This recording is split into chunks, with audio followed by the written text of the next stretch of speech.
Are you sitting comfortably? Good. Then we'll begin. Today's story is a tale of mystery, suspense, men of science, and a horror from beyond the stars. Who Goes There? By John W. Campbell, Jr. Read by Carl Wallace.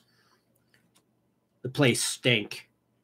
A queer, mingled stench that only the ice-buried cabins of an Antarctic camp know, compounded of reeking human sweat and the heavy fish oil stench of melted seal blubber. An overtone of liniment combated the musty smell of sweat and snow-drenched furs, the acrid odor of burnt cooking fat, and the animal, not unpleasant smell of dogs, diluted by time, hung in the air. Lingering odors of machine oil contrasted sharply with the taint of harness dressings and leather. Yet somehow, through all the reek of human beings and their associates, dogs, machines, and cooking, came another taint. It was a queer, neck-ruffling thing, a faint suggestion of an odor alien among the smells of industry and life. And it was a life smell. But it came from the thing that lay bound with cords and tarpaulin on the table, dripping slowly, methodically, out of the heavy planks, dank and gaunt under the unshielded glare of the electric light. Blair, the little bald paleobiologist of the expedition, twitched nervously at the wrappings, exposing clear dark ice beneath, and then pulling the tarpaulin back into place restlessly. His little bird-like motions of suppressed eagerness danced his shadow across the fringe of dingy gray underwear hanging from the low ceiling, the equatorial fringe of stiff, graying hair around his naked skull, a comical halo about the shadow's head. Commander Gary brushed aside the lax legs of a suit of underwear and stepped toward the table.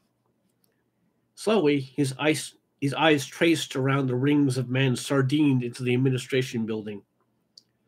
His tall, stiff body straightened finally, and he nodded. 37. All here. His voice was low, yet carried the clear authority of the commander by nature, as well as by title. You know the outline of the story back of that find of the secondary pole expedition. I've been conferring with second-in-command McCready and Norris, as well as Doctors Blair and Copper. There's a difference of opinion. Because it involves the entire group, it is only just the entire expedition personnel act on it.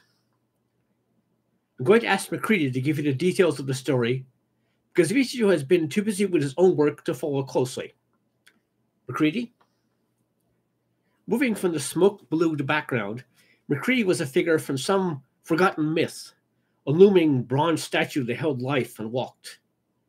6 feet 4 inches he stood as he halted beside the table, and with a characteristic glance upward to assure himself of room under the low ceiling beams, straightened.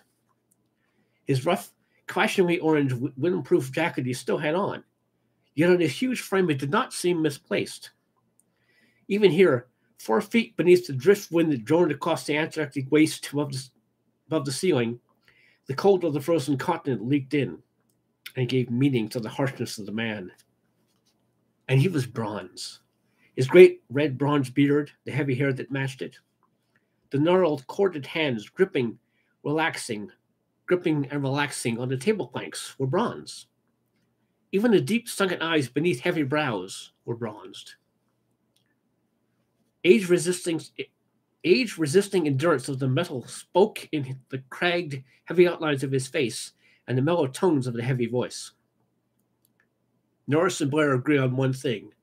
The animal we found was not terrestrial in origin. Norris fears there may be danger in that.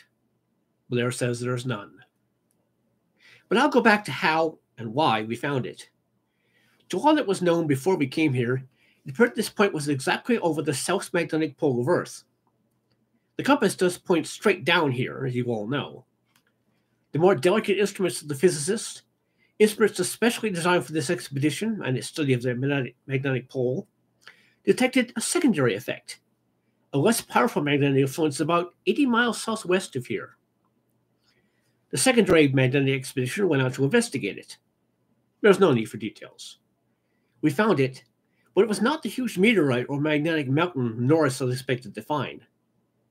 Iron ore is magnetic, of course, iron more so, and certain steels even more magnetic. From the surface indications, the secondary pole we found was small.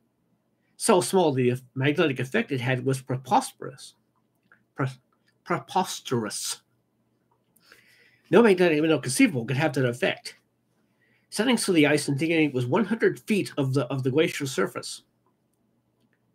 I think you should know the structure of the place. There's a broad plateau, level sweep that runs more than 150 miles due south from the secondary station. Or so Van Wall says. He didn't have time or fuel to fly further, but was running smoothly due north right then. It was running smoothly due south then. North would have been a problem, considering at the bottom of the world. Right there, where that buried thing was, there's an ice-bound mountain ridge, a huge granite wall of unshakable strength that has dammed back the ice creeping from the south.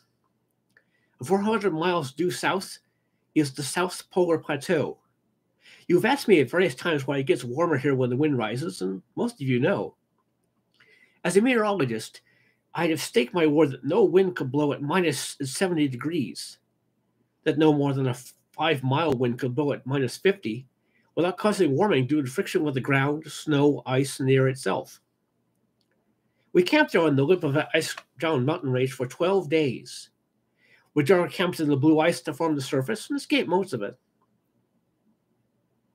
Somewhere to the south, the frozen air of the South Polar Plateau slides down from an 18,000 feet bowl, down a mountain pass, over a glacier, and starts north. There must be a funneling mountain chain that directs it and sweeps it away for 400 miles to hit that bowed plateau, where we found the secondary pole. It's been frozen there since Antarctica froze 20 million years ago. 20 million years ago, the Antarctic was beginning to freeze. We investigated thoughts and speculations. What we believe happened was about like this. Something came down out of space, a ship. We saw it there on the blue ice, thing like a submarine without a conning tower or directive vanes, 280 feet long and 45 feet in diameter at its thickest. It came down from space, driven and lifted by forces man haven't discovered yet, and somehow, perhaps something went wrong then. It came south here, out of control, probably circling the magnetic pole. That's a savage country there, but when Antarctica was still freezing, it must have been 1,000 times more savage.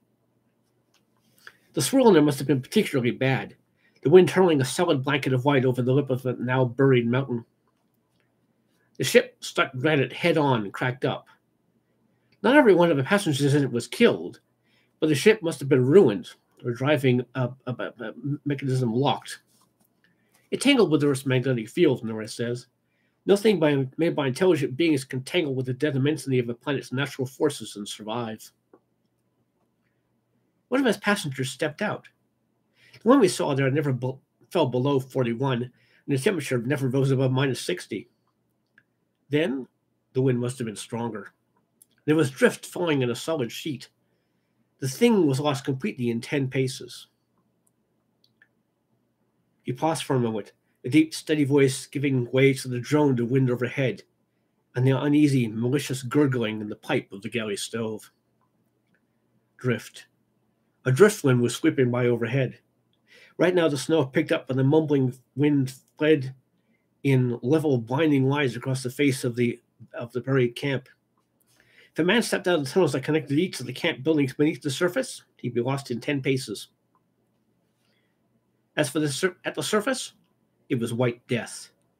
Death for a needle-fingered cold driven before the wind, sucking heat from any warm thing. Cold, and white mist of endless, everlasting drift, the fine particles of looking snow that obscured all things. Kinner, the little scar-faced cook, winced. 5 days ago, he had stepped on the surface to reach a cache of frozen beef. He had reached it, started back, and the driftwind leapt out of the south. Cold, white death that streamed across the ground binded him in 20 minutes. He stumbled on wildly in circles. It's half an hour before rope-guided men from below found him in the impenetrable murk. It was easy for man, or thing, to get lost in 10 paces. The passenger of the ship wasn't prepared, it appears. It froze within 10 feet of the ship. We dug down to find the ship, and our tunnel happened to find the frozen animal. Barclay's ice axe struck its skull. When we saw what it was, Barclay went back to the tractor, started the fire up, and when the steam pressure built, set a call for Dr. Blair and Copper. Barclay himself was sick then. Sick for 3 days, as a matter of fact. When Blair and Copper came, we cut the animal into a block of ice, as you see, wrapped it, and loaded it on the tractor for return here. We wanted to get into that ship. We reached the side and found the metal was something we didn't know. Our beryllium, bronze, non-magnetic tools wouldn't touch it. Barclay had some tool steel in the tractor, and that wouldn't scratch it either. We made some reasonable tests, even tried some acid from the batteries with no results. They must have had a passive fating process to make magnesium steel resist acid that way. And the oil must have been made 95% magnesium. But we had no way of guessing that. So when we spotted the barely open locked door, we cut around it. There was clear, hard ice inside the lock, and we couldn't reach it. So the little crack we could look in and see that only metal and tools were in there, so we decided to loosen the ice with a bomb. We had deconite, bombs, and thermite. Thermite is the ice softener. Deconite might have shattered valuable things, where the thermite's heat would just loosen the ice. Copper, Norris, and I placed a 25-pound thermite bomb, wired it, took the connector up the tunnel to the surface. 100 yards to the other side of that granite wall, we set off the bomb. The magnesium metal of the ship caught, of course. The glow of the bomb flared and died, then it began to flare again. We ran back to the tractor, and gradually the glare built up. From where we were, we could see the whole ice field illuminated from beneath with an unbearable light. The ship's shadow was a great dark cone reaching off towards the north, where the twilight was just about gone.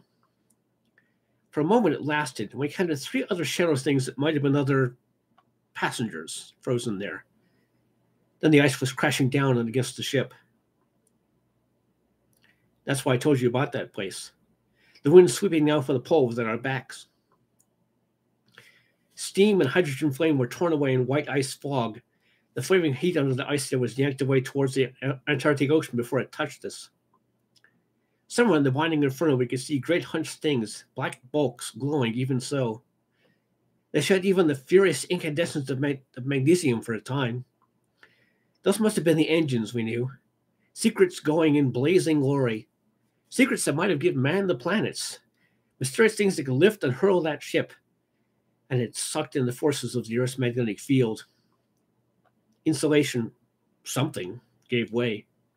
All Earth's field they'd soaked up 20 million years before it broke loose. The aurora in the sky above licked down, and whole Pythonia was bathed in cold fire that blanketed vision. The ice axe in my hand got red hot and hissed on the ice. Then the walls of ice crashed down on it. For an instant it squealed the way dry ice does when it's pressed between metal. We were blind and groping in the dark for hours while our eyes recovered. We found every coil within a mile was fused rubbish. The dynamo in every radio set, the earphones and speakers. If we hadn't had a stream tracker, we wouldn't have gotten back. Van Wall flew in from Big Magnet at sunup. We came home as soon as we could. There's a history of that. Mercurius' great bronze beater gestured towards the thing on the table. Part 2. Blair stirred uneasily, his little bony fingers wrinkling under the harsh light. Little brown freckles on his knuckles slid back and forth as the tendons under the skin twitched. He pulled aside a bit of the tarpaulin and looked impatiently at the dark, ice-bound thing inside. McCready's big body straightened somewhat. He'd ridden the rocking, jarring steam tractor 40 miles that day, pushing on to Big Magnet. Even as Conwell had repressed by the anxiety to mix again with humans. The giant meteorologist spoke again. The problem was this. Blair wants to examine the thing, take it out and thaw it out and make microslates of its tissues and so forth. Norris doesn't believe it's safe. Blair does. Dr. Copper agrees pretty much with Blair. Norris is a physicist, of course, not a biologist. But he makes a point I think we should all hear. Blair's described the microscopic life forms biologists find living, even in this cold and inhospitable place. They freeze every winter and thaw every summer for 3 months and live. The point Norris makes is they thaw and live again. There must have been microscopic life associated with this creature. Norris is afraid we may release a plague, some germ disease unknown to Earth, if we thaw those things that have been frozen there for 20 million years.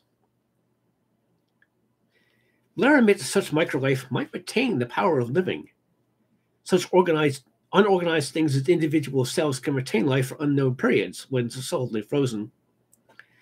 The beast itself is as dead as those frozen mammoths they find in Siberia.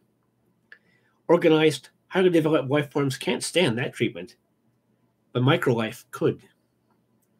Nor suggests we release some disease from that man, never having met it before. Nor suggests we may release some disease form that man, never having met it before, will be utterly defenseless against. The thing is not earthly. It does not seem likely it could have a life chemistry sufficiently like ours to make a cross-infection remotely possible. I would say there is no danger. McCready looked towards Dr. Copper. The physician shook his head slowly. None whatever, he asserted confidently. Man cannot infect or be infected by germs that live in such comparatively close relatives as the snakes. And they are, I assure you, his clean-shaven face grimaced uneasily, much nearer to us than that. Vance Norris moved angrily. He was comparatively short in this gathering of big men, some 5 feet 8, and his stocky, powerful build tended to make him seem shorter. His black hair was crisp and hard, like short steel wire, and his eyes were the gray of fractured steel. If McCready was a man of bronze, Norris was all steel. His movements, his thoughts, his whole bearing had the quick, hard impulse of steel spring. His nerves were steel, hard, quick-acting, swift, corroding. How am I doing so far?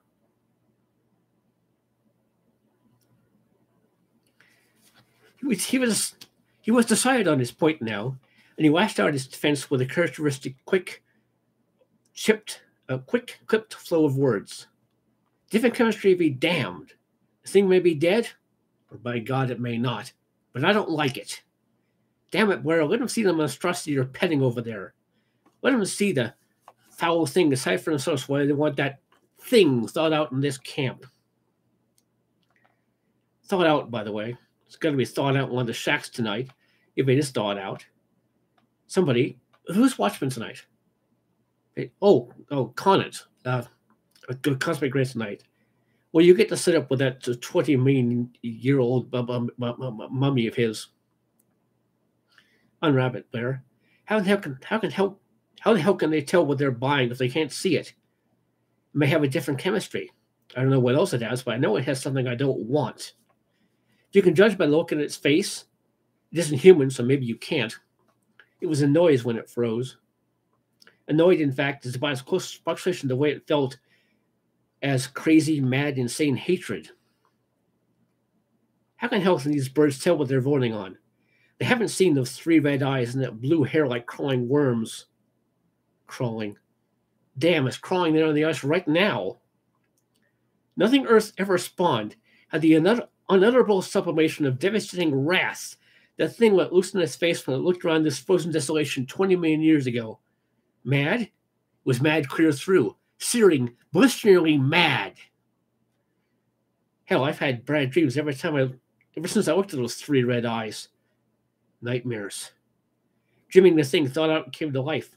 That it wasn't dead, or even wholly unconscious all those 20 million years, but just slowed, waiting. You'll dream too. What that damn thing that Earth wouldn't want is dripping in the Cosmos house tonight. And Conant, Norris whipped toward the Cosmic Grace specialist. Would you have fun sitting all night in the quiet, wind whining above, and that thing dripping? He stopped for a moment and looked around. I know, that's not science. But this this is, it's psychology. You'll have nightmares for a year to come. Ever since I looked at that thing, I've had them. That's why I hate it. Sure I do. And I don't want it around. Put it back where it came from and let it freeze for another 20 million years. I had some full nightmares. It wasn't made like we are, which was obvious, but different kinds of flesh that they can really control. They can change its shape and look like a man and wait to kill and eat. That's not a logical argument. I know it isn't. The thing isn't Earth logic anyway. Maybe it has an alien body chemistry, and maybe its bugs do have a different one. A germ might not stand that, but Blair and copper, how about a virus? And how can you show that of the million varieties of microscopic life it may have, none of them are dangerous? How about diseases like hydrophobia, rabies, and attack any warm-blooded creature, whatever its body chemistry may be? And parrot fever? Have you a body like a parrot, Blair? And plain rot, gangrene, do you want? That isn't choosy about body chemistry. Blair looked up from his puttering long enough to meet Norris's angry gray eyes, for instance. So far, the only thing you said this thing gave off was catching dreams. I'll go so far as to admit that. An impish, slightly malignant grin crossed the little man's seam's face. I had some too. So, it's dream infectious. No doubt an exceedingly dangerous malady. So far as your other things go, you have a badly mistaken idea about viruses. In the first place, nobody's shown the enzyme molecule theory, and that alone explains them. In the second place, when you sorry, give me a second here. Big words.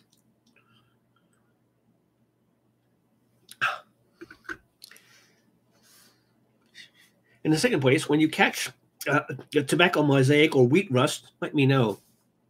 A wheat plant is a lot nearer your body chemistry than this other world creature is. And your rabies is limited, strictly limited. You can't get it from, nor give it to, a wheat plant or a fish, which this Norris is not. Blair nodded pleasantly towards the tarpaulin bulk on the table. Well, thaw the damn thing in a tub of formalin if you must thaw it. I suggested that. And I've said there would be no sense in it. You can't compromise. Why did you and Commander Gary come down here to study magnetism? Why weren't you content to stay at home? There's magnetic force enough in New York. I can no more study the life this thing has.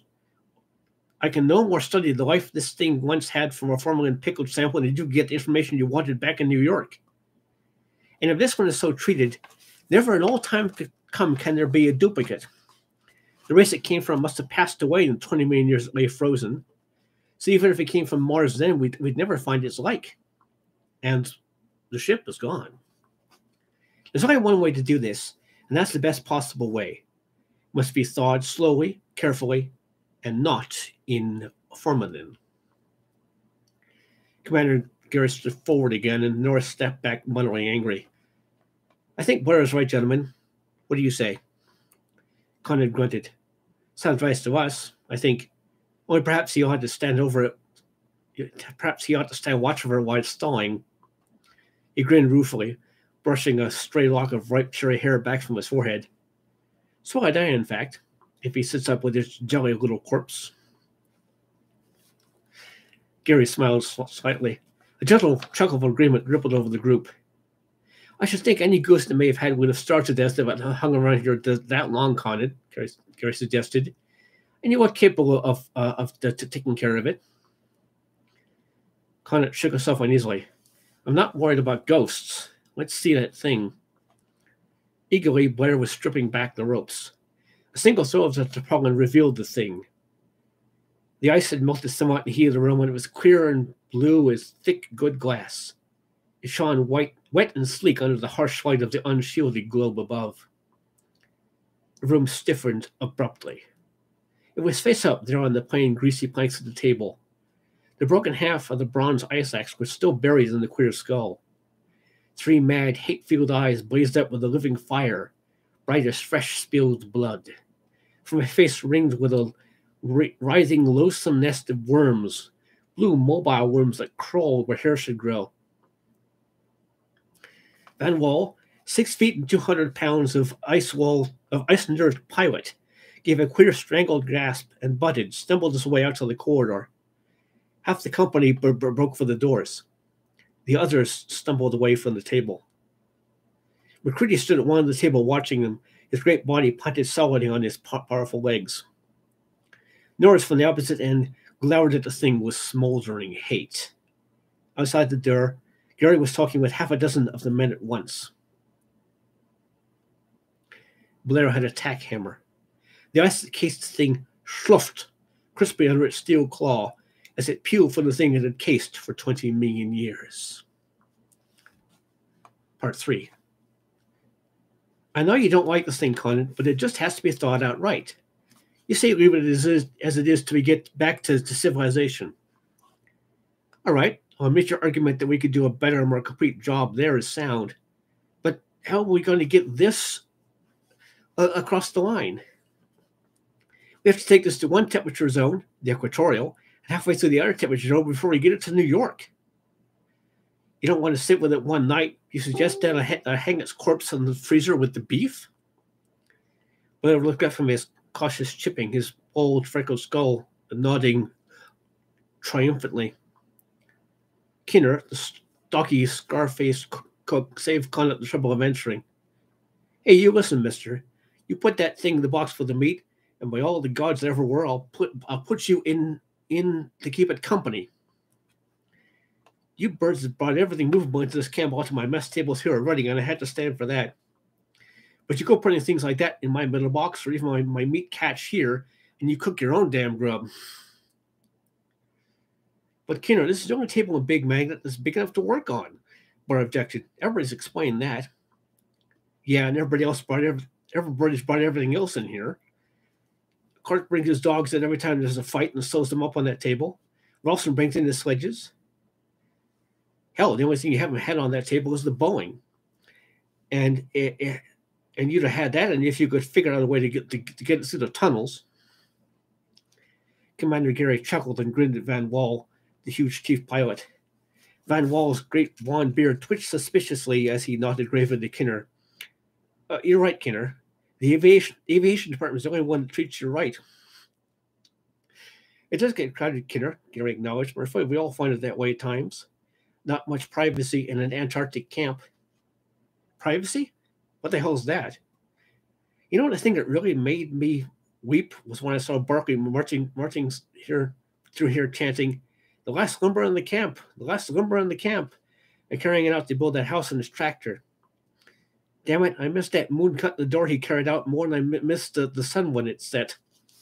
That wasn't just the last lumber Barkley was walking off with. He was carrying off the last bit of privacy in this blasted place. A grin rode even on Conant's heavy face as Kinner's perpetual good-natured grouch came up again. But it died away quickly as his dark, deep-set eyes turned again to the red-eyed thing Blair was chipping from his cocoon of ice. A big hand ruffed his shoulder-length hair and tugged at a twisted log that fell behind his ear in a familiar gesture. I know that Cosmic Ray's shack's going to be too crowded if I have to sit up with that thing, he growled.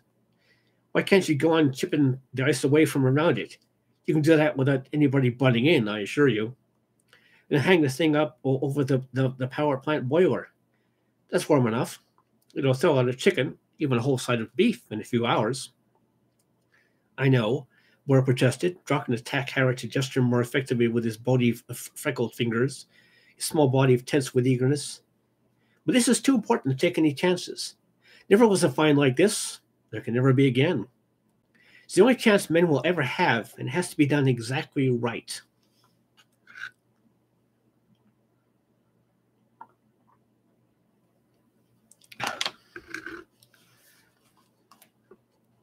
Look, you know how the fish we caught down near the Ross Sea would freeze almost as soon as we got them on deck and come to life again if we thawed them gently? Low forms of life aren't killed by quick freezing and slow thawing. We have... Hey, for the love of heaven, you mean that damn thing will come to life? Conant yelled. You get the damn thing... Let me at it. It's going to be in so many pieces. No, No, you fool. Blair jumped in front of Connor to protect his precious find. No, just low forms of life. For Pete's sake, let me finish. You can't thaw higher forms of life and have them come too. A fish can come out freezing because its cells so low a form of life the individual cells of its body can revive. And that alone is enough to reestablish life. Any higher forms thawed out that way are dead. The higher animals are too complex, too delicate. This is an intelligent creature as high as evolution as we are in ours. Perhaps higher. It's as dead as a frozen man would be. How do you know? Demanded Condit, hefting the ice axe he had seized a moment before. Commander Gary laid a restraining hand on his heavy shoulder. Wait a minute, Condit. I want to get this straight. I agree there's going to be no thawing of this thing if there's the remotest chance of its revival. I quite agree it is much too unpleasant to have alive, but I had no idea there was the remotest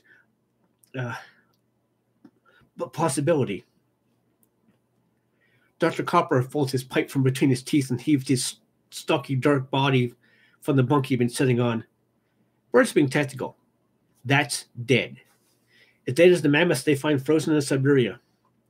Potential life is like atomic energy. There, but nobody can get it out. Certainly will release itself except in rare cases, such as radium in the chemical analogy. We've all sorts of proof that things don't live after being frozen. Not even fish, generally speaking. And no proof that higher animal life can under these circumstances. What's the point, Blair? The little biologist shook himself. The little ruff of hair standing out around his bald pate waved in righteous anger. The point is, he said in an injured tone, individual cells might show the characteristics they had in life if it's properly thawed. Now, if I thought this right, I may have a chance to determine what sort of world it's native to. We don't, and can't know by any other means, whether it came from Earth or Mars or Venus or from beyond the stars. And not just because it looks unlike men.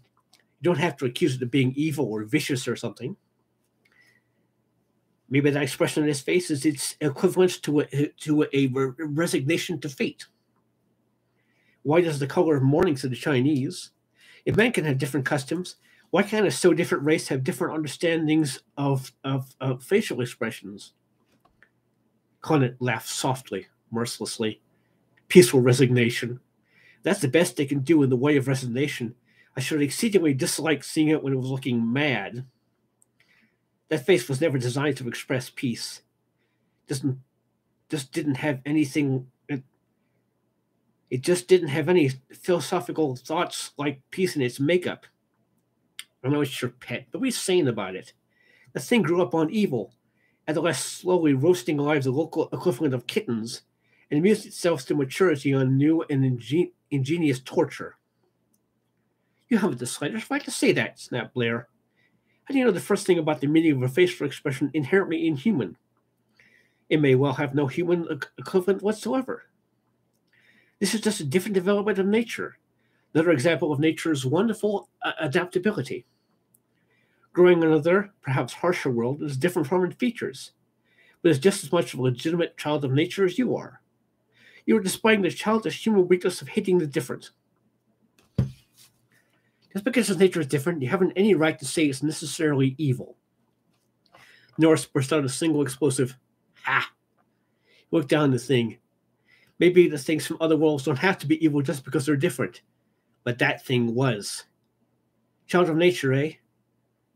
Well, it was a hell of an evil nature. Will you mugs cut crabbing at each other and get the damn thing off my table?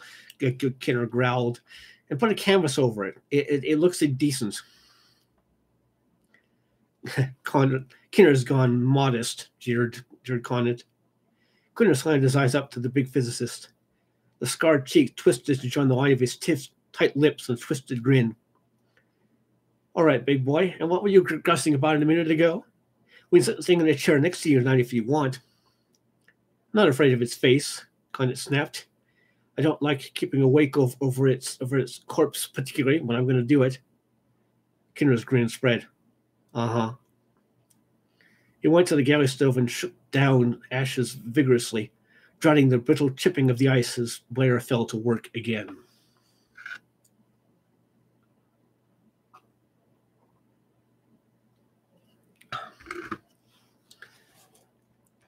Part 4.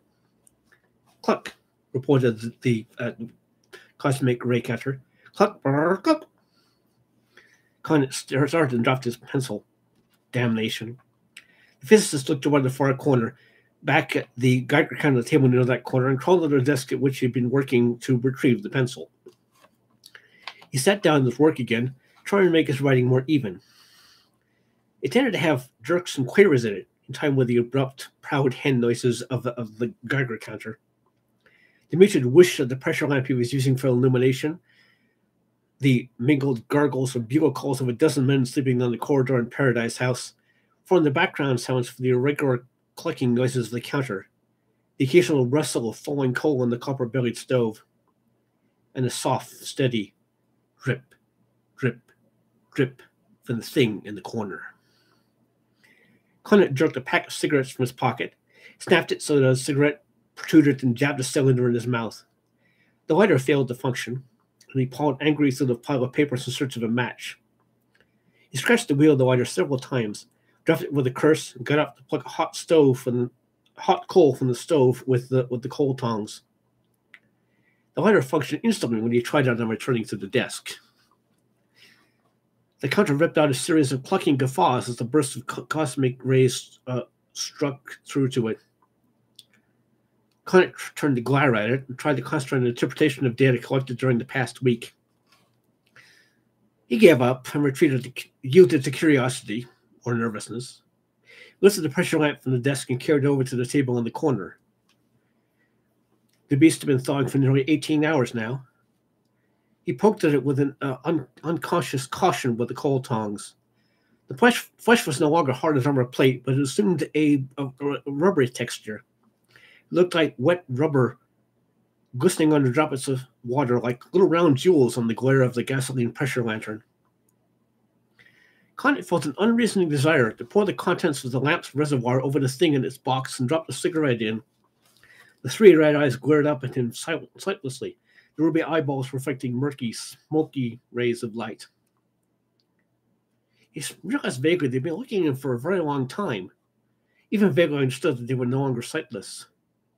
But it did not seem of importance. Of no more importance than the laboring slow motion of the tentacled thing that sprouted from the base of the slowly pulsing neck. Conant picked up the pressure lamp and returned to his chair. He sat down, staring at the pages of mathematics before him. The clucking of the counter was strangely less disturbing, the rustle of the coals in the stove no longer distracting. The creak of the floorboards behind him didn't interrupt his thoughts as he went about his weekly report in an automatic manner, filling in columns of data and making brief, summarizing notes. The creak of the floorboards sounded nearer. Part 5. Where it came up from the nightmare-haunted depths of sleep abruptly. Conant's face floated vaguely above him. For a moment it seemed a continuance of the wild horror of the dream. But Conant's face was angry and a little frightened. Blair, you damned log, wake up. The little biologist rubbed his eyes, his bony, freckled fingers crooked to a mutilated child fist. From surrounding bunks, other faces lifted to stare down at them. Conant straightened up. Get up and get a lift on. Your damn animals escaped. Escaped? What? Chief Pilot Van Wall's bull voice roared out with a volume that shook the walls. The dozen inhabitants of Paradise House tumbled in abruptly. Berkeley, stalking in bulbous long woolen underwear, carrying a fire extinguisher. What the hell's the matter? Berkeley demanded. Your damn beast got loose. I fell asleep about 20 minutes ago, and when I woke up, the thing was gone. Hey, Doc, the hell you say those things can't come to life? Blair's plastic potential life developed a hell of a lot of potential and walked out on us. Copper stared blankly. It wasn't earthly, he sounded suddenly. I guess earthly laws don't apply. Well, it applied for a leave of absence and took it. We've got to find it and capture it somehow. Conant swallowed bitterly, his dark, deep-set eyes sullen and angry. It's the wonder the hellish creature didn't eat us in our sleep. Ware stared back, his pale eyes suddenly first struck. Maybe it did. We'll have to find it. You find it. It's your pet. I've had all I want to do with it. Sitting there for 7 hours with the counter clucking every few seconds to new birds and here singing night music. The wonder I got to sleep. I'm going to the ad building. Commander Gary ducked through the doorway, pulling his belt tight. You won't have to. Van's roar sounded like the Boeing taking off downwind. So it wasn't dead? I didn't carry out on my arms, I assure you, Conant snapped. The last I saw, that split skull was oozing green goo. Doc, this sort of laws don't work. It's unearthly. Well, it's an unearthly monster with an unearthly disposition, judging by the face, wandering around with a split skull and brains oozing out.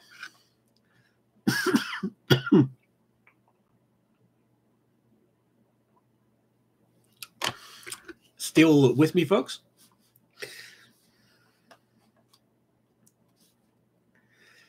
Norris and McCready appeared in the doorway filling with other shivering men. Has anybody seen it coming over there? Norris asked innocently. About 4 feet tall, 3 red eyes, brains oozing. Has anybody checked to make sure this isn't a cracked idea of humor? If it is, I think we'll unite in tying Blair's pet around Conant's neck like the ancient mariner's albatross. It's no humor, Conant shivered. Lord, I wish it were. I'd rather wear... He stopped. A wild, weird howl shrieked through the corridors. The man stiffened abruptly and half turned. I think it's been located, Conant finished. His dark eyes shifted with a queer unease. He darted back to his bunk to return almost immediately with a heavy .45 revival and an ice axe. He hefted both as he started for the corridor towards Dogtown. It blundered down the wrong corridor and landed among the huskies. Listening, the dogs have broken their chains. The half-terrorized howl of the dog pack changed to a wild hunting melee. The voices of the dogs thundered in the nearer corridors, and through them came a low, rippling snarl of distilled hate. A shrill of pain, a dozen snarling yelps. Conant broke for the door. Close behind him, McCready, then Barclay, and Commander Gary came. Other men broke for the ad building, and weapons, the sledge house. Pomeroy, in charge of Big Mountain's 5 cows, started down the corridor in the opposite direction. He had a 6-foot handled long-tined pitchfork in mind. Barclay slid to a halt as McCready's giant bulk turned abruptly away from the tunnel leading to Dogtown and vanished off at an angle. Uncertainly, the mechanic wavered a moment. The fire extinguishers had headed steady from one side to the other. Then he was racing after Conant's broad back. Whatever McCready had in mind, he could be trusted to make it work. Conant stopped at the bend of the corridor. His breast hissed suddenly to his throat. Great God.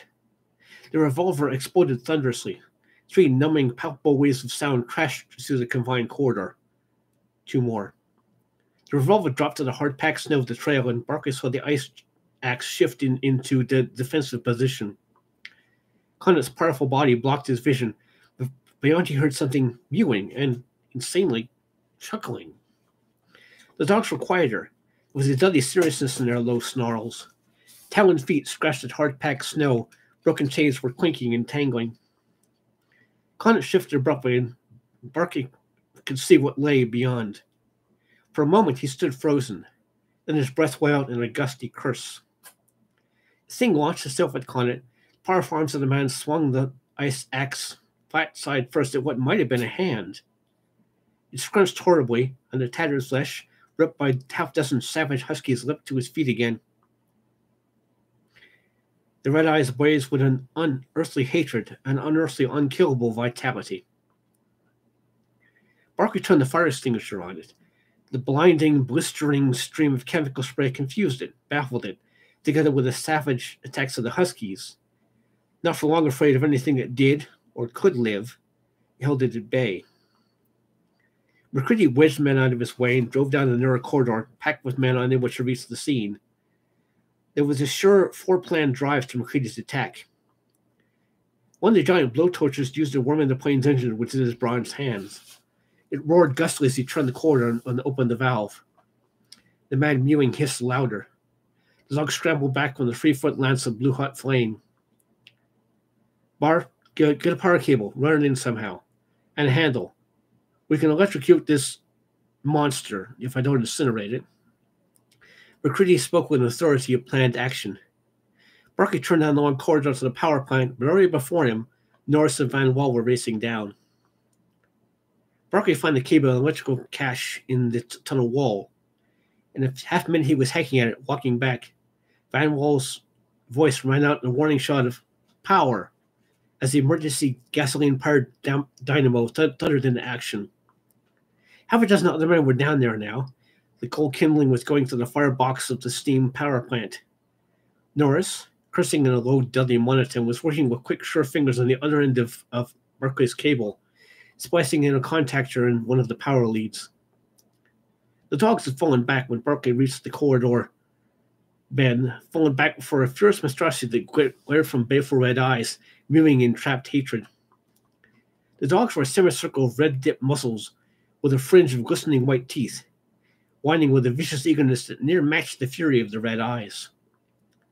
Barkley stood confidently alert of the corridor bend, the gustily muddling torch held loose and ready for action in his hands. He stepped aside without moving his eyes from the beast as Barkley came up. There was a slight, tight smile on his lean, bronzed face. Norris's voice called down the corridor, and Barkley stepped forward.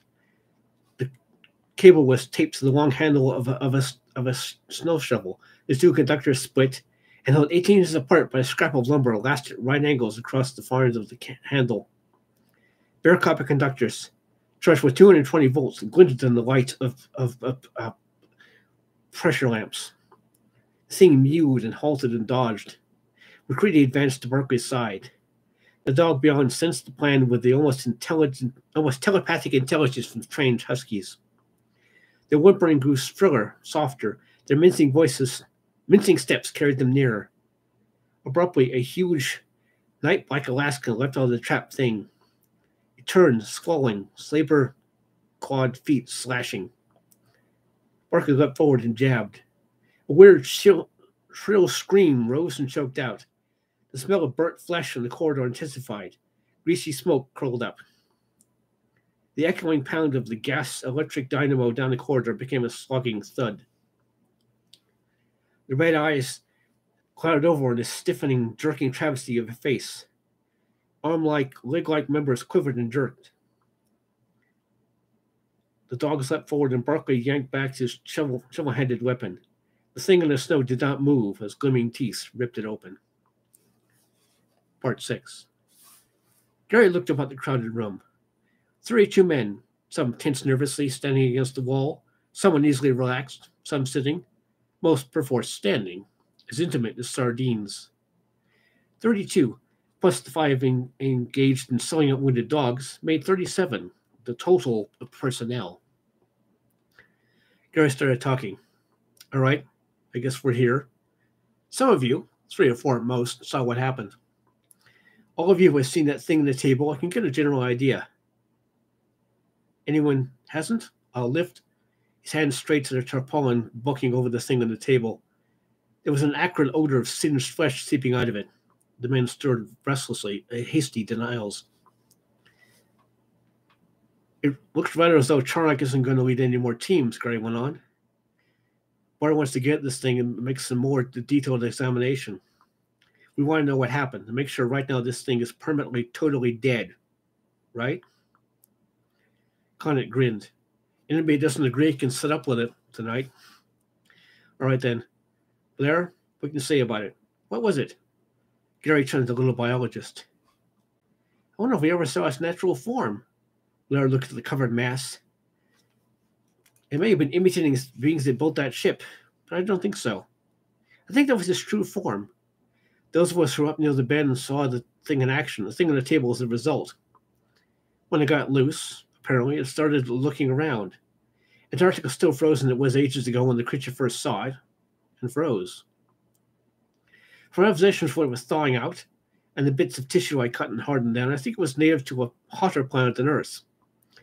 It couldn't, in its natural form, stand the temperature.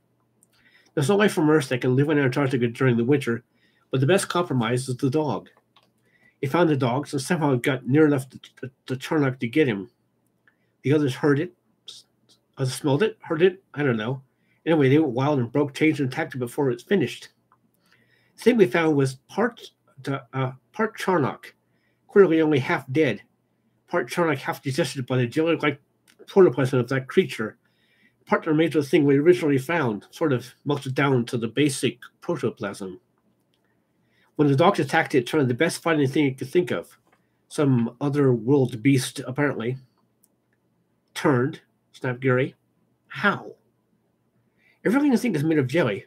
Protoplasm and minute microscopic things called nuclei, which control the bulk.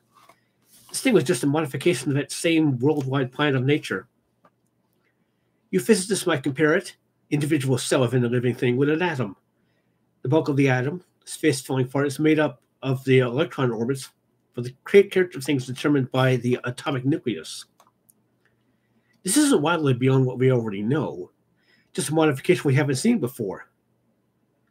It's as natural, as logical as any other manifestation of life. It obeys exactly the same laws. The cells are made of protoplasm, their character determined by the nucleus. Only in this creature, the cell nuclei can control these cells at will. As digested charnock, and this is digested, so that every cell of its tissue can shape its own cells to imitate them perfectly. Parts of the time to finish changing, are dog cells. But they don't have dog cell nuclei. Blair lifted a fraction of tarpaulin. A torn dog's leg with stiff gray hair protruded. This isn't dog at all. It's imitation. Suppose, asked Norris bitterly, it had had lots of time. Then it would have been a dog. The other dogs would have accepted it. We would have accepted it. Don't think anything would have distinguished it, not microscope or X-ray or any other means. This is a member of a supremely intelligent race, a race that has learned the deepest secrets of biology and turned it to its use. What was it planning to do? Berkeley looked at the humped tarpaulin. Blair grinned unpleasantly. The wavering halo of thin air around his bald pate wavered in the stir of air. Take over the world, I imagine. Take over the world? Just it, all by itself, Conant gasped. Set itself up as a lone dictator? No, Blair shook his head. The scalpel he'd been fumbling in his bony fingers dropped. He bent to pick it up so his face was hidden as he spoke. It would become the population of the world. Become popular in the world? Does it reproduce asexually? Blair shook his head and gulped. It doesn't have to. It weighed 85 pounds. Charnock weighed about 90. It would have become Charnock and had 85 pounds left to become, Jack, for instance, or Chinook. It can imitate anything, that is, become anything. If it had reached the Antarctic Sea, it would have become a seal, maybe two seals. They might have attacked a killer whale and become either killers or a herd of seals. Maybe we've caught an albatross or a seagull and flown to South America. Norris cursed softly. Every time I digested something and imitated it, it would have had its original bulk left to start again, Blair finished. Nothing would kill it. It has no actual enemies because it becomes whatever it wants to. If a killer whale attacked it, it would become a killer whale. If it was an albatross and an eagle attacked it, it would become an eagle. Lord, it might become a female eagle. Go back, build a nest, and lay eggs. Are you sure that thing from hell is dead? Dr. Copper asked softly. Yes, thank heaven, little biologist gasped. After they drove the dogs off, I stood there poking Bar's electrocution thing in it for 5 minutes. It's dead and cooked. And we can only give thanks that this is Antarctica, where there's not one single living thing for it to imitate, except those animals in camp. Us, Bird giggled. They can imitate us. Dogs can't make 400 miles to the sea. There's no food. There aren't enough ska gulls to imitate it this season. There aren't any penguins this far inland. There's nothing to reach the sea from this point, except us. We've got brains. We can do it. Don't you see? It's got to imitate us. It's got to be one of us. It's the only way it can fly an airplane, fly for 2 hours, and rule B, all Earth's inhabitants. A world for the taking if it imitates us. It didn't know yet. Hadn't had a chance to learn. It was rushed, hurried. Took the thing nearest to someone's eyes. Look, I'm Pandora. I opened the box. The only hope that could come out is that nothing can come out. It didn't see me. I did it. I fixed it. I smashed every magneto. Not a plane can fly. Nothing can fly. Blair giggled and lay down on the floor, crying. Chief Pilot Van Wall made a dive for the door. His feet were fading echoes in the corridor as Dr. Copper Bennett heard it and the little man on the floor. From an office at the end of the room, he brought something and injected solution into Blair's arm. Might come out of it when he wakes up, he sighed, rising. McCready have to lift the biologist onto a nearby bunk. Well, it depends on whether we can convince him that thing is dead. Van Wall ducked into the shack, brushing his heavy blonde hair absently. I didn't think a biologist would do a thing like that thoroughly. He missed the spares in the second cache. It's all right, I smashed them. Commander Gray nodded. I was wondering about the radio. Dr. Carper snorted. Don't think it can leak out a radio wave, do you? You'd have 5 rescue attempts in the next 3 months if you stopped the broadcast. The only thing to do is talk loud and not make a sound. Blair looked suspiciously. Blair looked. Sorry, give me a second here. I hope I'm doing okay. And nobody's falling asleep at the other end, I hope. You can hear me, but I can't hear you if you happen to be snoring. McCready looked speculatively at the doctor. It might be like an infectious disease. Anything that drank any of its blood. Copper shook his head. Blair missed something. Imitate it may, but it has, to a certain extent, its own body chemistry, its own metabolism. If it didn't, it would become a dog, and be a dog and nothing more. It has to be an imitation dog. Therefore, you can detect it by serum tests. And its chemistry, since it comes from another world, must be so wholly radically different that a few cells, such as gained by drops of blood, were treated as disease germs by the dog or human body. Blood. But when those imitations bleed, Norris demanded. Sure. Nothing mystic about blood. They'll bleed all right, Copper assured him. Blair sat up in his bunk suddenly. Conant. Where's Conant? The physicist moved towards the little biologist. Here I am. What do you want? Are you? Giggled Blair. He lapsed back into the bunk, contorted with the silent laughter. Condit looked at him blankly. Huh? Am I what? Are you there? Blair burst into gales of laughter. Are you Condit? The beast wanted to be a man, not a dog. Part 7. Dr. Copper rose wearily from the bunk and watched the hypodermic carefully. The little tingles it made seemed loud in the packed room, now that Blair's gurgling laughter had finally quieted. Copper looked toward Gary and shook his head slowly. Hopeless, I'm afraid. Don't think we'd ever convince him the thing is dead now. Norris laughed uncertainly. Not sure you convinced me. Oh, damn. Oh, damn you, McCready. McCready? Commander Gray turned to look from Norris to McCready curiously. The nightmares, Norris explained. He had a theory about the nightmares we had at the secondary station after finding that thing. The creature wasn't dead. It had a sort of enormously slow existence. An existence that permitted it, nonetheless, to be vaguely aware of the passing of time, of our coming, over endless years. Norris said, I had a dream it could imitate things. Well, Copper grunted, it can. Don't be an ass, Norris snapped. That was bothering me. The dream it could read minds, read thoughts and ideas and mannerisms. What's so bad about that? Seems to be warning you on the thought of a joy we're going to have with a madman in an Antarctic camp. Copper nodded towards Blair. I have the words. I have the best words, believe me. Copper nodded towards Blair's sleeping form. McCready shook his great head slowly. You know that Condit is Condit because he not merely looks like Condit, which is beginning to believe Beast might be able to do, but he thinks like Condit, talks like him, moves himself around as Condit does. That takes more than merely a body that looks like him. that takes on its own mind and thoughts and mannerisms.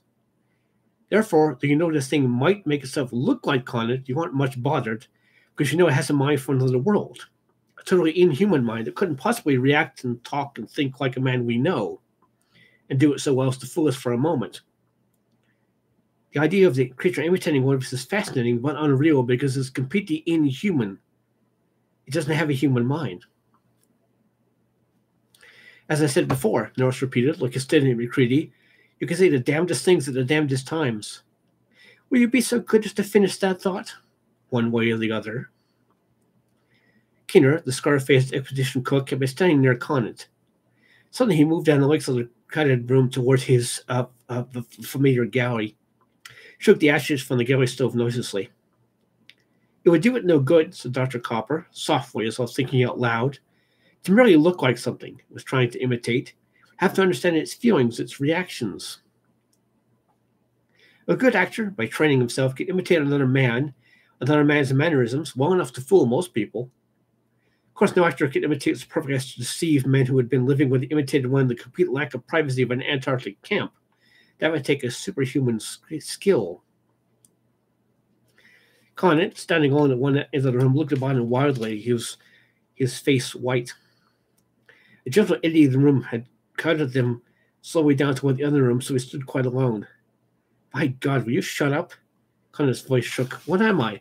Some kind of microscopic organism you're dissecting? Some unpleasant worm you're discussing in the third person? McCready looked up at him, his slowly twisting hand stopped for a moment. Having a lovely time. Wish you were here. Signed, Everybody. Conant, if you think you're having a hell of a time, just move over to the other end for a while. You've got one thing we haven't. You know what the answer is. I'll tell you this. Right now, you're the most feared and respected man in this whole camp. Lord, I wish you could see your eyes. Conant gasped. Stop staring, will you? What the hell are you going to do? Have you any suggestions, Dr. Copper? Commander Gary asked steadily. The present situation is impossible. Oh, is it? Conant snapped. Come over here and look at that crowd. By heaven, they look exactly like that gang of huskies around the corridor bend. Benny, will you stop hefting that damned ice axe? The coppery blade rang on the floor as the aviation mechanic nervously dropped it. He banked over and picked it up instantly, hefting it slowly, turning in his hands, his brown eyes moving jerkily about the room. Copper sat down on the bunk beside Blair. The wood creaked noisily in the room.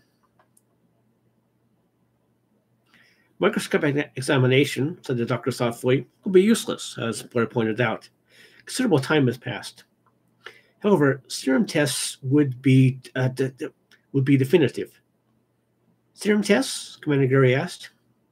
If I had a rabbit that had been infected with human blood, poisoned rabbits, of course, since the blood of an animal saves that of a rabbit, and the injections continue increasing just for some time, the rabbit would be human immune. A small quantity of his blood were drawn off, allowed to separate in the test tube, and the clear serum, a bit of human blood, were added. It would be a visible reaction, proving the blood was human. If cow or dog blood were added, or any protein material other than one thing, no reaction would take place. That would prove definitely. Can you suggest where I might catch a rabbit for you, Doc? Norris asked. That is, nearer than Australia. We don't want to waste time going that far. No, there aren't any rabbits in Antarctica, Copper nodded, but that's simply the usual animal. Any animal except man will do. A dog, for instance. It will take several days and due to the greater size of the animal, considerable blood. Two of us will have to contribute. What I do? Gary asked. It will make two, Copper nodded. I'll get to work on it right away. What about Conant in the meantime? Kinner demanded. I'm going out that door and head for the Ross Sea before I cook for him. He may be human, Copper started. Conant burst out in a flood of curses. Human? Maybe human, you damn sawbones. What the hell do you think I am? A monster, Copper snapped sharply. Shut up and listen. Conant's face drained with color as he sat down heavily as the indictment was put in words. Until we know as well as we do, we have reason to question the fact. We may be reasonably expected to lock you up. If you are unhuman, you're a lot more dangerous than poor Blair there, and I'm going to see that he's locked up thoroughly. I expect this next stage will be a violent desire to kill you, all the dogs, and probably all of us. When he wakes, he'll be convinced we're all inhuman. Nothing will ever change his conviction. It would be kinder to let him die, but we can't do that, of course. He's going in one shack, and you stay in Cosmo's house with your cosmic ray apparatus, which is about what you do anyway. I've got to fix up a couple of dogs. Condit nodded bitterly. I'm human. Hurry that test. Your eyes. Lord, I wish you could see your eyes staring. Commander Gary walked anxiously as Quark, the dog handler, held the big brown Alaskan husky while Copper began the injection treatment. The dog was not anxious to cooperate. The needle was painful, and already had experienced considerable needlework that morning. How long will that take? Gary asked, pressing his arm gently. It was sore from the prick of the needle Dr. Copper had used to withdraw blood. Copper shrugged. I don't know, to be frank. I know the general method. I've used it on rabbits. But I haven't done it with dogs. In civilized places, you can buy a stock of human immune rabbits from suppliers, and not many investigators take the trouble to prepare their own. What do they want with them back there? Quark asked. Well, criminology is one large field. A says he didn't murder B. The blood on the shirt came from killing a chicken. The state makes a test, then it's the age to explain how it is the blood reacts on human and new rabbits, but not on chicken immunes. What are we going to do with Blair in the meantime? Gary asked wearily. It's all right to let him sleep where he is for a while, but when he wakes up... Barkley and Benning are fitting some bolts on the door of Cosmo's house, Copper replied grimly. Con is acting like a gentleman. I think perhaps the way other men look at him makes him rather want privacy. Lord knows, before now we've always individually prayed for a little privacy. Quark laughed bitterly. Not anymore, thank you. The more the merrier. Blair, Copper went on, will also have to have privacy. And locks. He's got to have a pretty definite plan in mind when he wakes up. Ever heard the old story of how to stop hoof and mouth disease in cattle? You get rid of it by killing every animal that exhibits it, every animal that's been near a diseased animal. Blair's a biologist, and he knows that story. He's afraid of this thing we loosed. The answer is probably pretty clear in his mind right now. Kill everyone and everything in the camp before wandering albatross coming in with the spring catches up this way and catches the disease. Quark's lips curled in a twisted grin. Sounds logical to me. Things get too bad, we better let Blair get loose. But save us committing suicide. Copper laughed softly. The last man alive and big mad wouldn't be a man, he pointed out. Somebody's got to kill those creatures that don't desire to kill themselves, you know. We don't have enough thermite to do it all at once. I have an idea even small pieces of one of these things would be self-sufficient. If, said Gray thoughtfully, they can modify the protoplasm at will, won't they simply change to birds and fly away? They can read all about birds and imitate the structure without even meaning them. Or imitate, perhaps, birds of their home planet. Copper shook his head and helped Quark to feed the dog. Man studied birds for centuries, trying to learn how to make a machine to fly like them. He never did do the trick. His final success came when he broke away entirely and tried new methods. Knowing a general idea and knowing the detailed structure of wing and bone and nerve tissue is something far, far different. Barkley came into the building, drawing a length of airplane control cable. He's finished. Cosmos house can't be over from the inside. Now, where do we put Blair? Copper looked toward Gary. There wasn't any biology building. I don't know where we can isolate him. How about East Cache? Gary said after a moment's thought. Will Blair be able to look after himself, or need attention? He'll be capable enough. We'll be the ones to watch out. Copper assured him grimly. Take a stove, a couple of bags of coal, necessary supplies, and a few tools to fix it up. Barkley had the tools he carried and looked at Gary. If the muttering he's doing now is any sign he's going to sing away the night hours, and we won't like his song.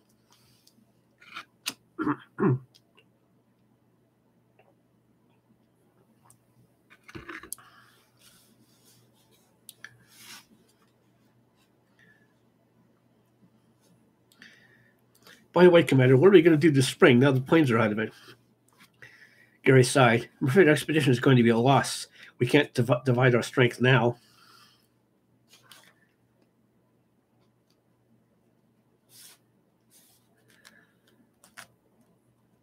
Sorry, I missed the spot.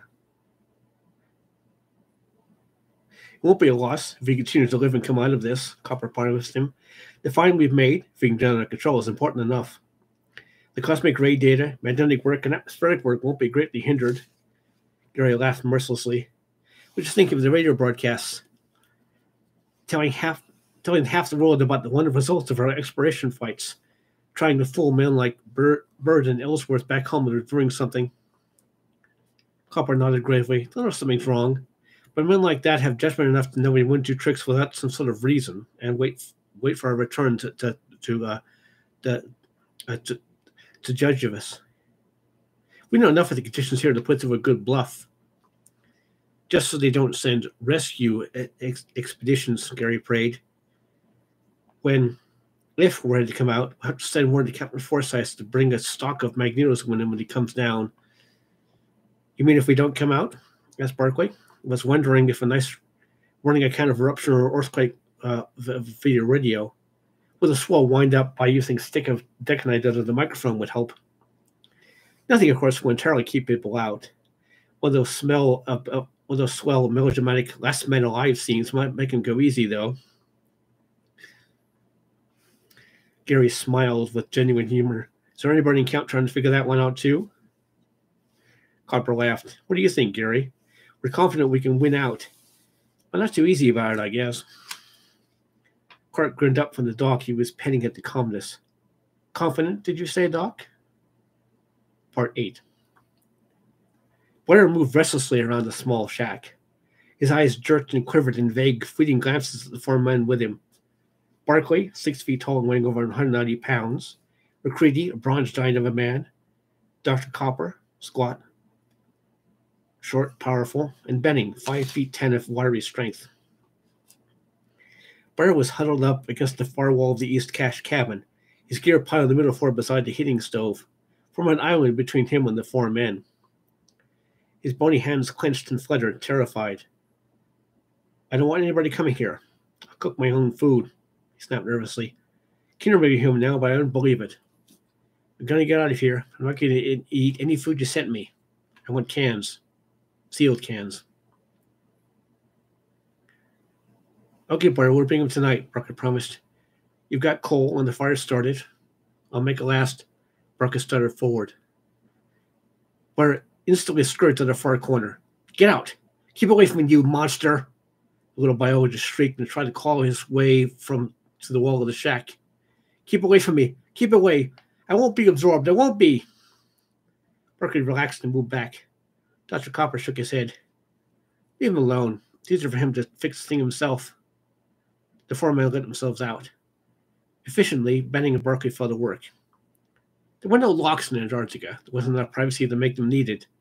The frost screws had been driven on each side of the doorframe, and the spare aviation control cable, immensely strong, woven steel wire, was rapidly caught between them and drawn taut. Blair moved about restlessly inside. He was dragging something over to the door with panting gasps and muttered frantic curses. Berkeley opened the hatch and glanced in. Dr. Copper throwing over his shoulder. Blair had moved a heavy bunk against the door. Don't know about what the poor man's right about that.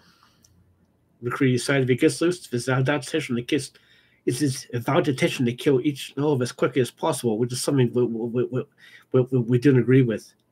We've got something on the other side of the door that's worse than a homicidal maniac. One of the other has to get loose. I think I'll come up here and undo those lashings here. Berkeley grinned. You let me know and I'll show you how to get this all fast. Let's go back. Spring, said Benning bitterly, has come. Ain't we got fun? I'm looking forward to get away from this blasted hole in the ice. I wouldn't try it now if I were you, Berkeley grunted. Guys that set out from here in the next few days are going to be marvelously unpopular. How's your dog getting along, Dr. Copper? McCready asked. Any result yet? 30 hours? I wish they were. Gave an injection of my blood today. I imagine another 5 days will be needed. I don't know. Certainly enough to stop sooner. I've been wondering, if climate were changed, would you have warned us so soon if the animal escaped? Wouldn't you have waited long enough for us to have a real chance to fix itself? This thing is selfish. You don't think it looked like it were possessed of a store of the higher justices, did you? Dr. Carr pointed out. Every part of it is all of it. Every part of it is all for itself, I imagine. If Conant were changed to save his skin, he'd have to. But Conant's feelings aren't changed, imitated perfectly, or their own. Naturally, the imitating perfectly Conant's feelings, would do exactly what Conant would do. Say, couldn't Norris or Van give Conant some kind of test? This thing is brighter than man. It might know more physics than Conant should, and they catch it out, Barker suggested. Copper shook his head wearily. Now, if it reads minds, you can't plan a trap for it. Van suggested that last night. Hoped it would answer some of the questions of physics you'd like to know answers to. The expedition of 4 idea is going to make life happy, but he looked at his companions. Each was an idea to make sure he doesn't do something peculiar. Man, aren't we going to be a trusting bunch? Each man eyeing his neighbors with the greatest exhibition of faith and trust. I'm beginning to know what Kenneth meant, but I wish you could see your eyes. So far as we know, the animal is dead, with a slight question as to Conant. No other is suspected, Recready stated slowly. The always for order is merely a precautionary measure. I'm waiting for Gary to make it 4 in the bunk, Barker sighed. Thought we didn't have any privacy before, but since that order... None watched more tensely than Conant. Little sterile glass test tube, half filled with straw-colored fluid. 1, 2, 3, 4, 5 drops of the clear solution. Dr. Conant had prepared from the drops of blood from Conant's arm. The tube was taken carefully, then set in a beaker of clear, warm water. The thermometer read blood heat. A little thermostat clicked noisily, and the electric hot plate began to glow as the lights flickered softly. Then, little white flecks of precipitation were falling, snowing down on the clear straw-colored fluid. Lord, said Conant. He dropped halfway onto the bunk, crying like a baby. 6 days, Conant sobbed. 6 days in there, wondering if that damn test would lie. Gary moved her silently and slipped his arm around the physicist's back. It couldn't lie, Dr. Copper said. The dog was human the moon, and the serum reacted. He's all right, Norris gasped. Then the animal is dead? Dead forever? He's human, Copper spoke definitively, and the animal is dead. Kinner burst out laughing hysterically. Recreatively turned toward him and slapped his face with a methodical 1-2, 1-2 action. The cook laughed, gulped, cried a moment, and sat up, rubbing his cheeks, mumbling his thanks vaguely. I was scared. Lord, I was scared. Norris laughed bitterly. You think we weren't? You think maybe Conant wasn't? The ad building stirred with a sudden rejuvenation. Voices laughed. The men questioning around Conant spoke with unnecessarily loud voices, jittery, nervous voices, relievedly friendly again. Someone called a suggestion. It doesn't start to fit their skis. Blair but might recover. Dr. Copper fussed with his test tubes in nervous relief, trying solutions. The party of relief for Blair shacked out the door, skis clapping noisily. Down in the air, the dogs set up a quick yelping howl as the air of excited relief reached them. Dr. Copper fussed with his tubes. Recruiting noticed him first, sitting on the edge of the bunk with 2 precipitant whitened test tubes of straw-colored fluid, his face whiter than the stuff in the tubes. Silent tears dripping down from horror-widened eyes. Recruity felt a cold knife of fear pierce through his heart and freeze in his breast. Dr. Copper looked up. Gary, he called hoarsely. Gary, for God's sakes, come here. Commander Gary walked toward him sharply. Silence clapped down on the eye building. Conant looked up, rose stiffly from his seat. Gary, tissue from the monster precipitates 2. It proves nothing. Nothing but the dog was monster immune too. that one of the two contributing blood, one of us two, you and I, Gary, one of us is a monster. Part 9. Barr calls my mic back before they tell Blair. McCready said quietly. Barkley went to the door. Faintly, his shouts came back to the tensely silent men in the room. Then he was back. They're coming, he said. I just didn't tell them why. Just that Dr. Carper said not to go. McCready, Gary sighed. You're in command now. May God help you. I can't. The bronze giant nodded slowly, his deep eyes to Commander Gary. I may be the one, Gary said. I know I'm not, but I can't prove it to you in any way. Dr. Copper's test is broken down. The fact he showed it was useless. It was the advantage of the monster to have that uselessness not known would seem to prove he was human. Copper rocked back, Copper rocked back and forth slowly on the bunk. I know I'm human. I can't prove it either. One of us two is a liar, for that test cannot lie, and it says one of us is. I gave proof the test was wrong, which seems to prove I'm human. Now Gary's getting an argument which proves me human, which he as the monster should not do. Round and round and round and round and... Dr. Copper's head, then his neck and shoulders began circling slowly in time to the words. Suddenly he was lying on the bunk, roaring with laughter. It doesn't have to prove one of us is a monster. It doesn't have to prove that at all. If we're all monsters, it works the same. We're all monsters, all of us. Condit and Gary and I and all of you. McCready went over the copper slowly, took the hypodermic from his hand and washed it carefully in the 95% alcohol. Gary sat on the bunk edge with wooden face, watching Copper and McCready expressionlessly. What Copper said is possible, McCready sighed. Van, will you help here? Thanks. The filled needle jabbed into Copper's thigh. The man's laughter didn't stop, but slowly faded into sobs and sound sleep as the morphia took hold. McCready turned again. The men who started for Blair stood at the far end of the room, skis dripping snow, their faces as white as their skis. Con had a lighted cigarette in each hand, one he was puffing absently and staring at the floor. The heat of the one in his left hand attracted him and stared at it, then one in the other hand stupidly for a moment. He dropped one and crushed under his heels slowly. Dr. Copper, McCready reported, could be right.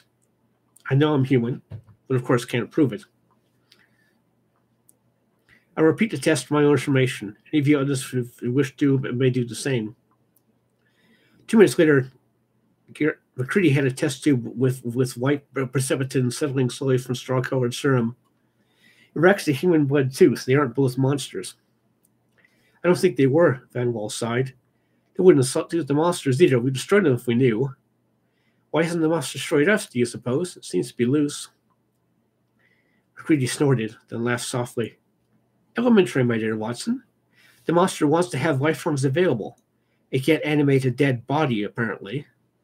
It's just waiting until the best opportunities come. We who remain human, it is holding in reserve. Kinner shuddered violently.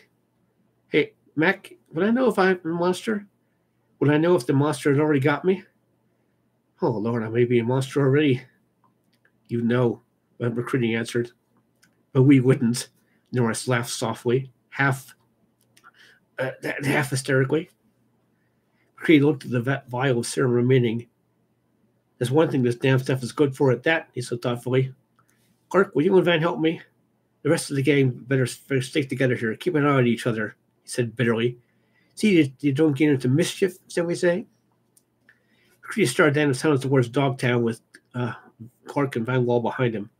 Again more serum? Clark asked. McCready shook his head. Tests. There's 4 cows in a bowl and nearly 70 dogs down there. This stuff reacts only to human blood. And monsters.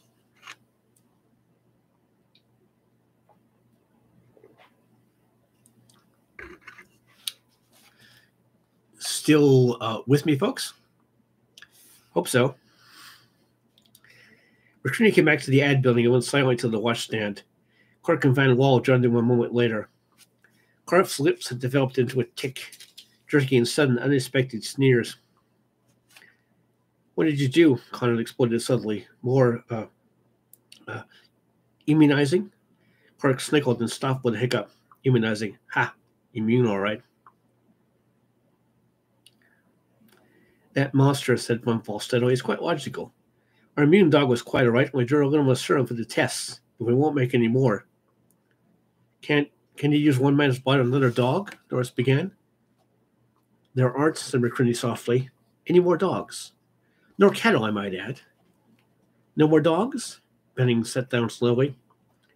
They're very nasty when they start changing, Van Wall said precisely, but slow. That electrocution item you made at Berkeley is very fast. There's only one dog left, our immune. The monster left that for us so we could play by the little tests. The rest? He shrugged and dried his hands. The cattle? Gulped Kinner. Also, reacted very nicely. They look funny as hell when they start melting. The beast hasn't any quick escape when it's tied in dog chains or halters, and it had to be to imitate. Kinner stood up slowly. His eyes down the room and came to rest, horribly quivering on a tin bucket in the galley. Slowly, step by step, he retreated towards the door, his mouth opening and closing silently like a fish out of water. The milk, he gasped. I milked him an hour ago. His voice broke into a scream as he drove through the door. It was out in the ice cap without windproof or heavy clothing. Van Wall looked at him for a moment thoughtfully. He's probably mad, he said at length, but he might be a monster escaping. He hasn't skis. Take a blowtorch, in case. The physical motion of the chase helped him, something that needed doing. See, the other men were quietly being sick.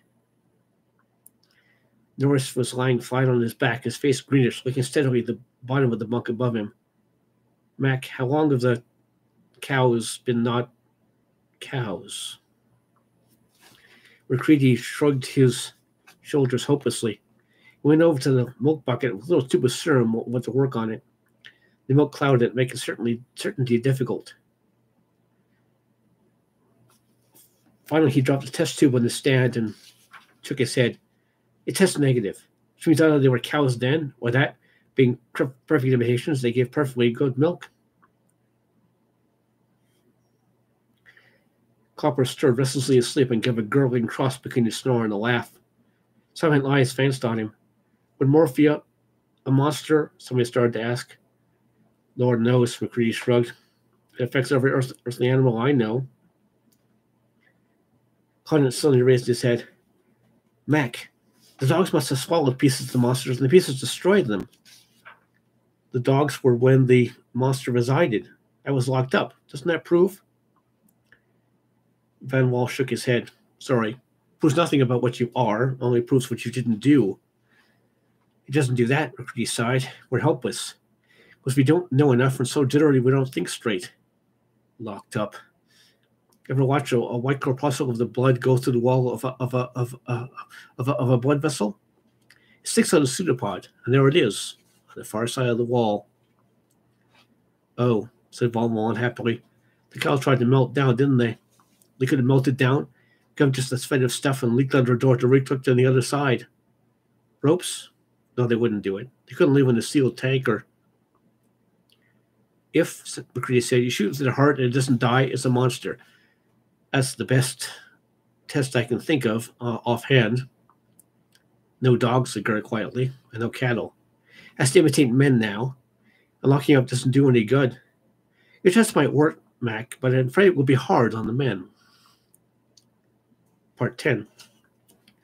Clark looked up from the galley stove as Van Wall, Barkley, McCready, and Benning came in, brushing the dirt from their clothes. The other men jammed into the art ad building, continued studiously to do as they were doing, playing chess, poker, reading. Quite plenty to the corridor, despite two closed doors, they could hear Kinner's voice. Clark banged a kettle on the galley stove and beckoned McCready silently. The meteorologist went over to him. I don't mind the cooking so damn much, Clark said nervously. But isn't some way to stop that bird? We all know we all agreed it could be safe to move him to the Cosmos house. Kinner, McCready nodded towards the door. I'm afraid not. I could dope him, I suppose. We don't have an unlimited supply of morphia, and he's not in danger of losing his mind. Just hysterical. We're in danger of losing ours. He went out here for an hour and a half. He's been singing steadily ever since, but it's going for 2 hours before. There's a limit, you know. Gary walked over slowly. For an instant, McGreedy caught the feral spark of fear, horror in Clark's eyes, and knew at the same time it was in his own. Gary or Copper, was certainly a monster.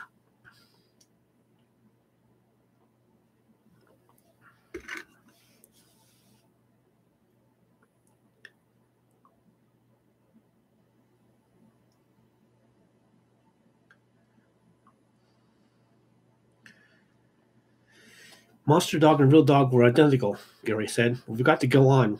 What are we going to do after dinner? Van Roller joined them quietly.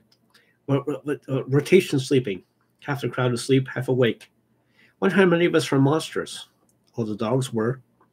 We thought we were safe, but somehow it got Copper. Or you. Van Wall's eyes flashed uneasily. Why had it gotten every one of you? All of you by myself may be wondering, looking. That's not possible. You just spring then. I'd be helpless. We humans must somehow have the greatest number.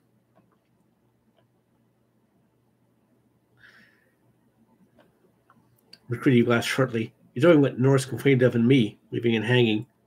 But one more is change that may shift the balance of power. It doesn't fight. I don't think it ever fights. It must be a peaceful thing in its own way. Never had to because it always gained its hand. Van Wall's mouth twisted in a sickly grin.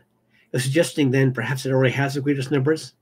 But it's just waiting, all of them, all of you for all I know. Waiting till I, the last human, drop my worriedness in sleep. Mac, did you notice their eyes all looking at us? Gary sighed. You haven't been sitting here for 4 straight hours while all of their eyes silently weighed the information that one of us two, or Copper, perhaps both of us, or a monster. Clark repeated his request. Will you stop that Kinner's noise? He's driving me nuts. Make him tone it down anyway. Still praying, McCready asked. Still praying, Clark groaned. He hasn't stopped for a second. I don't mind his praying if it relieves him, but he yells, he sings psalms and hymns and shouts prayers. He thinks God can't hear very well down here. Maybe he can't, Berkeley grunted, and if it does something about this thing loosed from hell. Somebody's going to try that test you mentioned if you don't stop him, Clark stated grimly. I think a cleaver in the head will be as positive as a test as a bullet in the heart.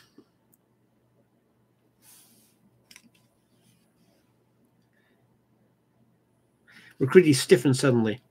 Connor was screeching on him in a hoarse, crashed voice. He looked wearily at Van Wall with a twisted grin and shook his head. Van Wall cursed bitterly and sat down at the table. But just what Hum had to take it until his voice went out. He can't yell like that forever. He's got a brass throat and a cast iron larynx, Norris declared savagely. If he can be hopeful, suggest he's one of our friends. In that case, he can go on renewing his throat till doomsday. Silence clamped down. For 20 minutes, they ate without a word. Then Connor jumped up with an angry violence. You sit as still as a bunch of graven images. You don't say a word, but oh, Lord, what expressive eyes you've got. They roll along with a bunch of grass marbles spilling down a table. They wink and blare and stare and whisper things. Can you guys look somewhere else for a change, please?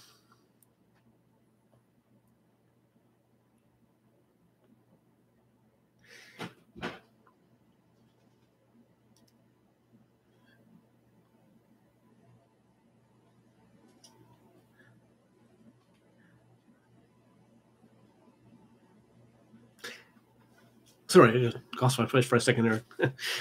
Listen, Mac, you're in charge here. Let's run movies for the rest of the night. Saving these reels to make them last. Last for what? Who's going to see those last reels, eh? Turn the sun off, Dad. Maybe you can drown out the hymn, Clark suggested. But don't, Norris said softly. Don't turn off the lights altogether. The lights will be out. McCready shook his head. We'll show all the cartoon movies we have. You want one in the old cartoons, will you? Goody, goody. Old-fashioned picture show. I'm just in the mood. McCready looked at the speaker, like in New England by the name of Caldwell. He was stuffing his pipe slowly. A sour eye coughed up to McCready. The bronze giant was forced to laugh. Okay, Bert, you win. Maybe we aren't quite in the mood for Popeye and trick ducks, but it's something. Dutton and Berkeley and Benning, in charge of the projector and sound mechanisms, went out their job silently while the ad building was cleared and the dishes and pans disposed of. Van Wall glanced up and nodded. He was going to be practically online with his bunk, hence making the pictures list distracting here. Perhaps you could tell us what you have in mind. At least all the unknowns know what you planned. You might be unknown before you got an operation. Won't take long if we can get it figured out right. We don't want any more all but the test dog monster things. McCready leaned against the bucket, sank into a trance, almost concentration, trying to calculate chances, operations, methods. He was scarcely aware of the others distributed him silently, and the screen lit up. Vaguely, Kinner's hectic shout of prayers and his rasping hymn singing annoyed him till the sound started. The lights were turned up. The large light colors of the eyes projected enough light for easy.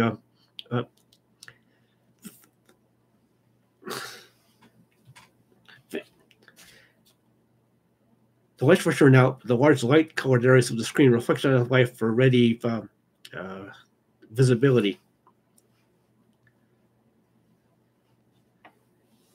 So long as the voice had been going on, and only vaguely at first, was pretty aware that something seemed missing. Lying as he was, just across the narrow door from the corridor leading to Cosmo's house, Kinner's voice had reached him fairly clearly, despite the sound accompanying the pictures. Struck from a buckwheat that it had stopped. Dutton, cut that sound, McCready called up as he sat up. Kinner stopped, he said softly. McCready rose and went down the corridor. Berkeley and Van Wall left their places at the far end of the room to follow him. The flickers bulged and twisted on the back of Berkeley's gray underwear as he crossed the still functioning beam of the projector. Dutton snapped on the lights and the pictures vanished. Nora stood at the door as McCready had asked. Gary's head sunk quietly in the door, bucked nearest the door, forced Connor to make room for him. Most of the others stood exactly where they were. Only Connor walked slightly up and down the corridor in a steady, unwavering rhythm.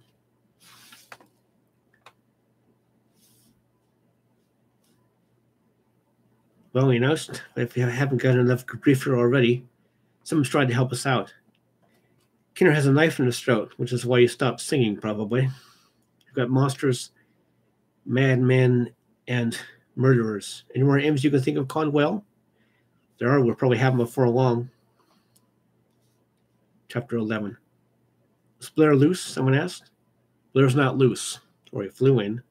Is any doubt about where our gentle heifer came from? This may clear it up. Van Wall had a foot-long, thin-bladed knife on a cloth. One handle was half burnt, charred with a peculiar pattern on the top of the galley stove. Clark stared at it. I did it this afternoon. I forgot the damn thing lifted on the stove. I wonder, said Benny, looking at the party warily, how many monsters have we?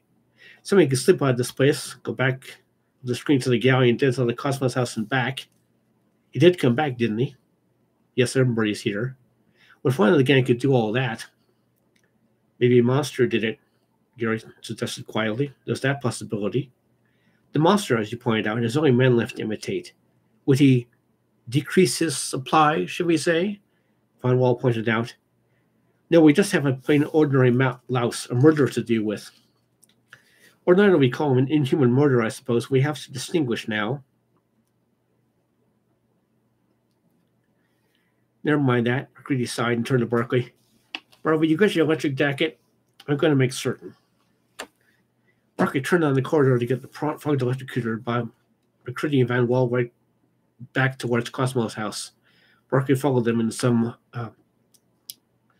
30 seconds. The corridor to Cosmo's house twisted, as the nearly all corridors of Big Magnet, and Nora stood at the entrance again. But they heard, rather muffled, McCready's sudden shout.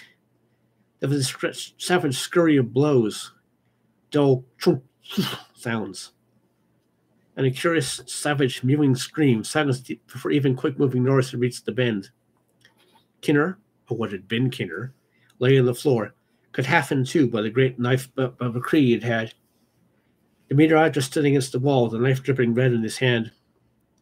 Benoit was stirring vaguely on the floor, moaning, his hand half subconsciously rubbing at his jaw. Barkley, an unutterably savage gleam in his eyes, with methodically leaning on the pronged weapon in his hand, jabbing. Kinner's arms had developed a weird, scaly fur, and the flesh had twisted.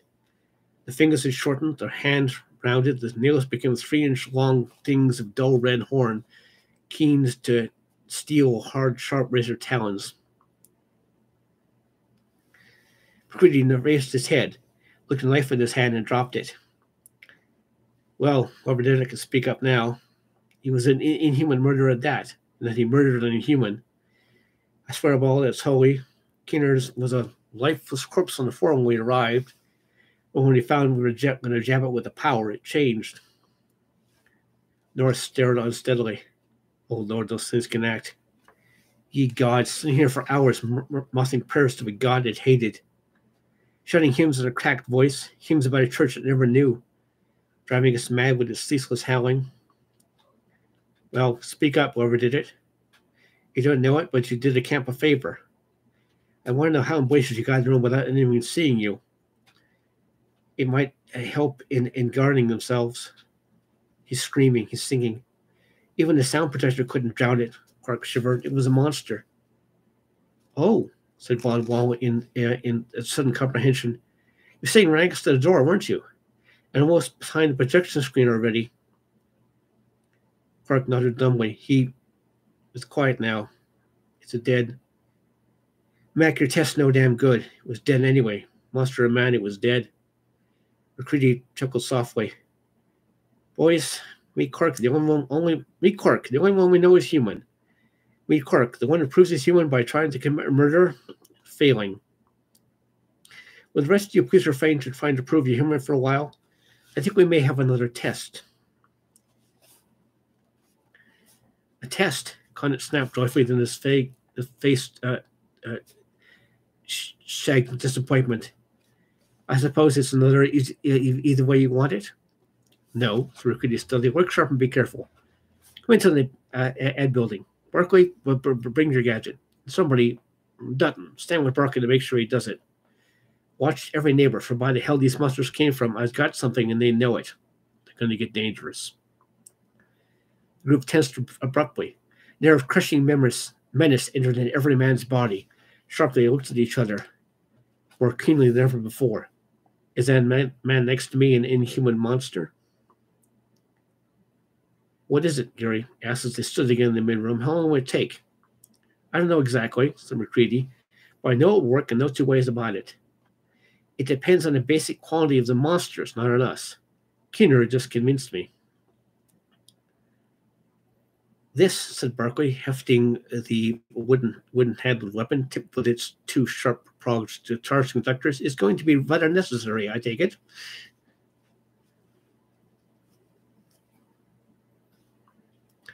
Dr. Copper stirred vaguely in his bunk, rubbing his eyes with a fumbling hand. He sat up slowly, blinking, his eyes blurred with sleep and drugs, widened with an unutterable horror of drug-ridden nightmares. Gary, he mumbled. Gary, listen. Selfish. From hell they came, and hell is selfish. I mean, self. What do I mean? He sat back in his bunk and snored softly. McCready looked at him thoughtfully. Well, no, presently, he said slowly, but selfish is what you mean, all right. You must have thought of it, half sleeping, dreaming there. You just have to think what dreams you might be having. But that's all right. Selfish is the word. It must be, you see. He turns to the man in the cabin, sensed silent men staring with wolfish eyes each at his neighbor. Selfish, and as Dr. Copper said, every part is a whole. Every part is self-sufficient, an animal in itself. That, another thing, told the story. Nothing mysterious about blood, just as normal body tissue as a piece of muscle or a piece of liver. McCready's great bronze beard ruffled in a green smile. This is satisfying in a way. I'm pretty sure we humans still outnumber you others, understanding here. What we have that you, otherworldly race, evidently doesn't. Not an imitated, but a bred in the bone instinct, driving unquenchable fire that's genuine, will fight. Fight with a ferocity you may attempt to imitate, which will never equal. We're human, we're real. Your imitations, false to the core of your very cell. All right? It's a showdown now. You know you with your mind reading. You lift the idea from my brain, but you can't do a thing about it. Blood is tissue. They have to bleed. If they don't bleed when we cut them, and by heaven, they're phony. Phony from hell. If they bleed, then that blood separating from them is an individual. A newly formed individual in his own right, just as they split all of them from one original, are individuals. Van Wall laughed very softly. The blood will not obey. It's a new individual, with all desire to protect its own life for the original, the main mass in which it was split has. The blood will live and try to call away from, say, a hot needle. McCready picked up the scalpel from the table. From the cabinet, he took a rack of test tubes, a tiny alcohol lamp, and a length of platinum wire set in a little glass rod. Doesn't, said McCready. Suppose you stand over by the splice there where you've connected that in. Just make sure no thing pulls it loose. Dutton moved away. Now, Van, suppose you be first on this. White-faced, Van Wall stepped forward. With a delicate precision, McCready cut a vein on the base of his thumb. Van Wall winced slightly, then held tight as a half-inch of bright blood collected in the tube. McCready put the tube in the rack, gave Van Wall a bit of alum, and indicated the iodine bottle. Van Wall stood motionlessly, watching. McCready heated the platinum wire in the alcohol lamp flame and dipped it in the tube. It hissed softly. 5 times he repeated the test.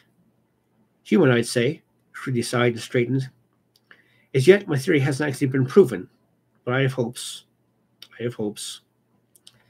Don't, by the way, get too interested in this. We have with us some unwelcome ones, no doubt. Berkeley, will you relieve Berkeley to switch? Thanks. Hey, Berkeley, may I say, I hope you stay with us. You're a damn good guy. Berkeley grinned and certainly winced under the keen edge of the scalpel. Presently, smiling lightly, he retrieved his long-handled weapon. Mr. Samuel Bar! The tensity was released in that second. Whatever of hell the monsters may have had within them, the men in that instant matched it. The man had no chance to move his weapons. A score of men poured on the thing that had seemed Dutton. It mewed and spat and tried to go fangs. It was 100 broken, torn pieces. Without knives or any weapons save the brute strength given the staff of picked men, the thing was crushed, rent. Slowly they picked themselves up, their eyes smoldering, very quiet on their emotions. Curious wrinkling of their lips betrayed a species of nervousness. Berkey walked over to the electric weapon. Things smoldered and stank. The caustic acid Van Wall dropped on each spill drop of blood gave off tickling, cough-provoking fumes. McCready grinned, his deep-set eyes white and laughing. Maybe, he said softly. I underrated man's abilities when I said that the human could have his ferocity in the eyes of the things we found. Which he could have had to be treated in a more befitting manner.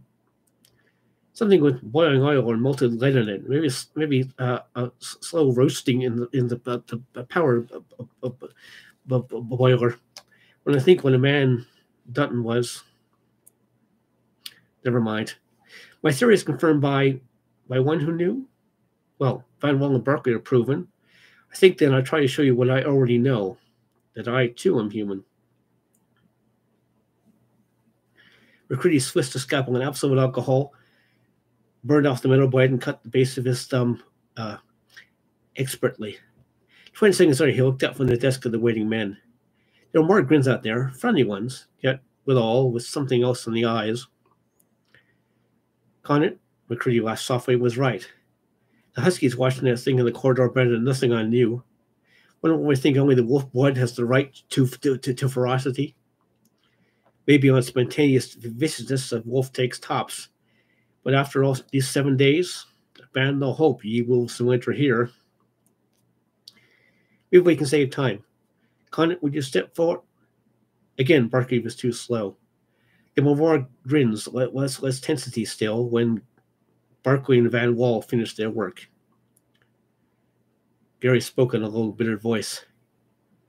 Condit was one of the finest men we had here. 5 minutes ago, I was sworn he was a man.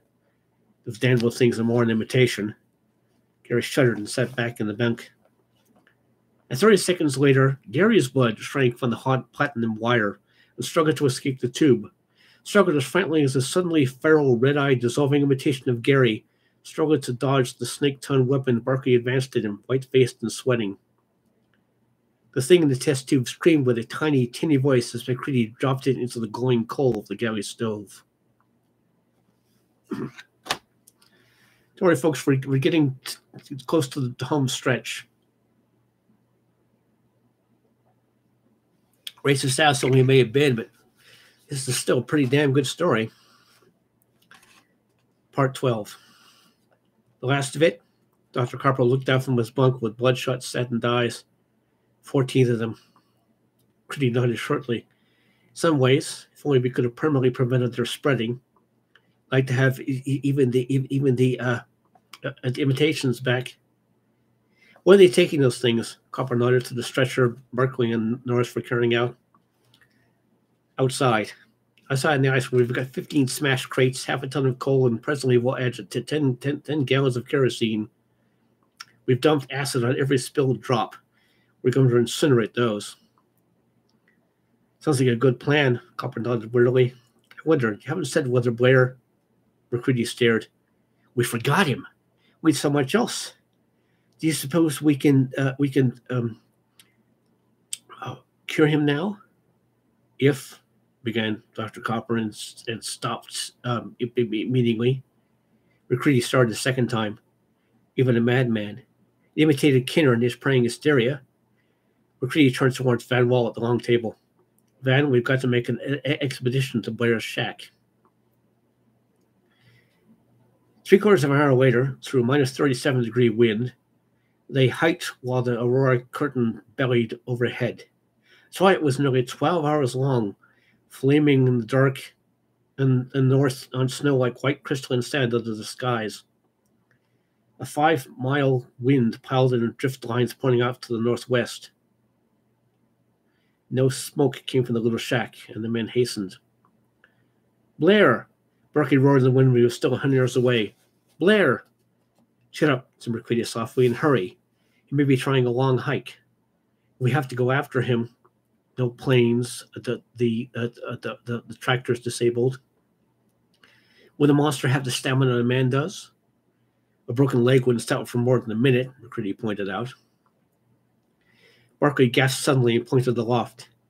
Dim in the twilight sky, winged things circled in curves of indescribable grace and ease. Great white wings tipped gently, and the birds swept over them in silent curiosity. Albatross, Barkley said softly. First of the season, and wandering way inland for some reason. If a monster is loose... Norris bent down on the ice and tore hurriedly in his heavy, windproof clothing. He straightened, his coat flapping open, a grim blue metal weapon in his hand. It roared a challenge to the white silence of Antarctica. The thing in the air screamed hoarsely. Its great wings worked frantically as a dozen feathers fluttered down from its tail. Norris fired again. The bird was moving swiftly now, but in almost straight line of retreat. Norris hurried after the others. It won't come back, he panted. Barkley cautioned to silence, pointing. A curiously, fiercely blue light beat out from the cracks of the shack's door. Very low, soft humming sounded inside, a low, soft humming and a click and clank of tools. The very sound somehow bearing a message of frantic haste. McCready's face paled. Lord help us if that thing has... He grabbed Barkley's shoulder and made snipping motions with his fingers, pointing towards the lacy control cables that held the door. Barkley drew the wire cutters from his pocket and moved silently at the door. The snap and twang of cut wires made an unbearable racket in the utter quiet of the Antarctic hush. It was only that strange sweetly soft hum from within the shack, and the queer, hectically clipped clicking and rattling of tools to drown their noises. McCready peered through a crack in the door. His breath sucked and husked, and his great fingers clamped cruelly on Brooky's shoulder. The meteorologist backed down. It isn't, he explained very softly. Blair. It's kneeling on something on the bunk, something that keeps lifting. Whoever's working on this thing like a knapsack, and it lifts. All at once, Brooky said grimly. No. Norris, hang back and get that iron of yours out. It may have weapons. Together, Barker's powerful body and McCready's giant strength struck the door. Inside, the bunk jammed against the door, screeched madly, and crackled in the kindling.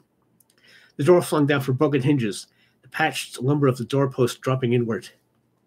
Like a blue rubber ball, a thing bounced up. One of its 4 tentacle-like arms loped out like a striking snake.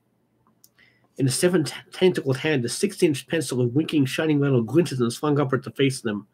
Its thin lips twitched back with snake-like fangs and a grin of hate, red eyes blazing. Norris's revolver thundered in the confined space. The hate-washed face twitched in agony, and the loping tentacle smashed back. The silver thing in his hand smashed over the metal. The 7-tentacled hand became a mass of mangled flesh, oozing green, yellowish ichor. The revolver thundered 3 times more. Dark holes drilled in each of the 3 eyes before Norris hurled the empty weapons against its face. The thing screamed in feral hate, a lashing tentacle wiping at blinded eyes. For a moment it crawled on the floor, savage tentacles lashing out, the body twitching. Then it staggered up again, blinded eyes working, boiling hideously, the crushed flesh slewing away in sodden gobbets. Berkey lurched to his feet and drove forward with an ice axe. The flight of the weighty thing crushed against the side of the head. Again, the unkillable monster went down. The tentacles lashed out, and suddenly Barclay fell to his feet on the grip of a livid rope. The thing dissolved as he held it, a white-hot band that laid in the flesh of his hands like living fire. Frankly, he tore the stuff from him, held his hands where they could not be reached. The blind thing felt and ripped at the tough, heavy, windproof cloth, seeking flesh it could convert. The huge blowtorch McCready had brought coughed solemnly. Abruptly, it rumbled disapproval thorningly. Then it laughed gurglingly and thrust out a blue-white 3-foot tongue. The thing on the floor shrieked, flailed out wildly with tentacles that writhed and withered in the bulbing heat of the blowtorch. It crawled and turned on the floor. It shrieked and hobbled madly. But always McCready held the blowtorch on the face, the dead eyes burning and bubbling uselessly. Frantically, the thing crawled and howled. A tentacle sprouted a savage talon and crisped in the flame. Suddenly, McCready moved with a planned, grim campaign. Helpless, maddened, the thing retreated from the grunting torch, the caressing, linking tongue. For a moment, it rebelled, squalling in inhuman hatred at a touch of icy snow. Then it fell back before the charred breath of the torch, the stench of its flesh bathing it. Hopelessly, it retreated, on crossing Antarctic snow. The bitter wind swept over it, twisting the torch tongue. Vainly it flopped, a trail of icy, stinking smoke bubbling away from it. McCready walked back toward the shack silently. Barkey met up at the door. No more? The giant meteorologist asked grimly. Barkey shook his head. No more. It didn't split? It had other things to think about. Well, McCready assured him. When I left it, it was a glowing coal. What was it doing? Norris laughed shortly. Wise boys we are. Smashed magneto so planes won't work. Ripped the boiler tubing out of the tractors. And leave that thing alone for a week in this shack, alone and undisturbed. McCready looked in the shack more carefully. The air, despite the ripped door, was hot and humid. On the table at the far end of the room rested a thing of coiled wires and small magnets, glass tubing and radio tubes. At the center, a block of rough stone rested. From the center of the block came the light that flooded the place. The freshly blue light blew within the glare of an electric arc, and from it came the sweetly soft hum. Off to one side was another mechanism of crystal glass, blown with incredible neatness and delicacy, metal plates on a clear, shimmering sphere of insubstantiality. What is that? McCready moved near. Norris grunted. Leave it for investigation. But I can guess pretty well. That's atomic power. That stuff to the left? That's a neat little thing for doing what men have tried to do with 100-ton cyclotrons and so forth. It separates neutrons from heavy water, which he was getting from the surrounding ice. Where did he get all... of course, the monster could be locked in or out. He spins through the apparatus caches. Could stay out the apparatus. Lord, what minds that race must have. The shimmering sphere. I think it's a sphere of pure force. Neutrons can pass through any matter. He wanted a supply reservoir of neutrons. Just protect neutrons against silica, calcium, beryllium, almost anything. The atomic energy is released. That thing's the atomic generator. McCready plugged his thermometer from his coat. It's 120 degrees in here despite the open door. Our clothes have kept the heat out to an extent, but I'm sweating now. Norris nodded. The light's cold, I found that. But it gives off heat to warm the place through that coil. He had all the power in the world. He could keep it warm and pleasant. As his race thought of warm and pleasantness. Do you notice the light? The color of it? McCready nodded. Beyond the stars was the answer. From beyond the stars. From a hotter planet that circled a bright bluer sun they came. McCready glanced at the door towards the blasted, smoke-strained tail that flopped and wandered widely across the drift. There won't be any more coming, I guess. Sure accident line here, and that was 20 million years ago. What did you do all that for? He nodded toward the apparatus. Barkley laughed softly. You notice what was working on when we came? Look. He pointed towards the ceiling of the shack. Like a knapsack made of flattened coffee tins with dangling cloth straps and leather belts, the mechanism clung to the ceiling. A tiny glaring heat of supernal flame burned in it, yet burned through the ceiling's wood without scorching it. Barkley walked over to it, grasped two of the dangling straps in his hands, and pulled it down with an effort. He strapped it about his body. A slight jump carried him with a weirdly slow arc across the room. Anti-gravity, said McCready softly. Anti-gravity, Morris nodded. Yeah, we had him stopped, with no planes and no birds. The birds hadn't come, but they had coffee tins and radio parts and glass and machine shop at night. And a whole week all to itself. America in a single jump, with anti-gravity powered by the atomic energy of matter. We had him stopped. Another half hour was just tightening the straps on the device so we could wear it. And we'd have stayed in Antarctica and shot down any moving thing that came from the rest of the world. The albatross, McCready said softly. Do you suppose? With this thing almost finished? With that death weapon in hell in his hand? No. By the grace of God, who evidently does hear very well, even down here, in the margin of half an hour we keep our world and the planets of the system do. Anti-gravity and atomic power. Because they came from another sun, a star beyond the stars. They came from a world with a bluer sun. The end. And that was certainly something, wasn't it? I think a bit longer than I was expecting, but still 2 hours isn't too bad. I hope you folks have enjoyed this little experiment. Be sure to let me know in the comments if you liked it, if you'd like me to do more, preferably with some somewhat shorter stories. So until we meet again, I hope you will enjoy the videos and the considerably shorter pre-made stories that I've got coming up for you.